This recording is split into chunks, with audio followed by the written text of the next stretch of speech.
আরে কাকু কাকু, সাহিলকে কারা যেন মেরেছে, কাঁদছে। আরে কে মেরেছে? চল তো, আমাকে নিয়ে চল তাড়াতাড়ি ওখানে। কার এত বড় সাহস যে ফাটার ছেলের গায়ে হাত দেয়? হ্যাঁ, এই সাহিল, তোকে কে মেরেছে রে? আমাকে বলতো একবার। বাবা, ওরা আমাকে অপমান করেছে, একদম ঠিক কাজ করেছে। তুই কি পারবি আমাদের সাথে র্যাকেট খেলতে? হ্যাঁ, আমার বাবা পারবে। ঠিক আছে, তোদেরকে হারিয়ে ছাড়বে। ঠিক আছে, তাহলে তোর বাবাকে মাঠে নামতে বল, এদিকে আমার কাকা খেলবে। ঠিক আছে, এসো, তোমাকে আজকে হারিয়ে ভূত করে দেবো। বাবা তাড়াতাড়ি যাও, ওকে হারিয়ে এসো। ঠিক আছে, তুমি রেডি আছো তো? ঠিক আছে, আমি তাহলে স্টার্ট করছি। তবে রে দাঁড়া, তোর আজকে ব্যবস্থা করছি। বাবা গো, এটা কি হলো?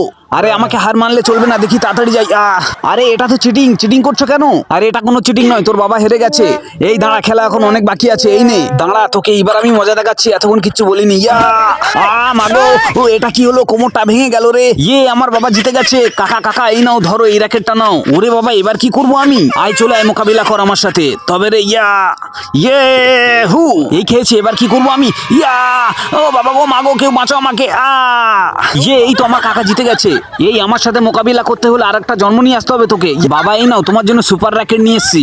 খুব ভালো কাজ করেছিস, তাড়াতাড়ি দিয়ে আমাকে র্যাকেটটা। দাঁড়া, তোকে আজকে মজা দেখাচ্ছি এইবার আমি। ওরে বাবা, এইবার তো আমার অবস্থা খারাপ করে দেবে। দাঁড়া, তোর ব্যবস্থা করছে এইবার। হু, মা, কেউ বাঁচো আমাকে।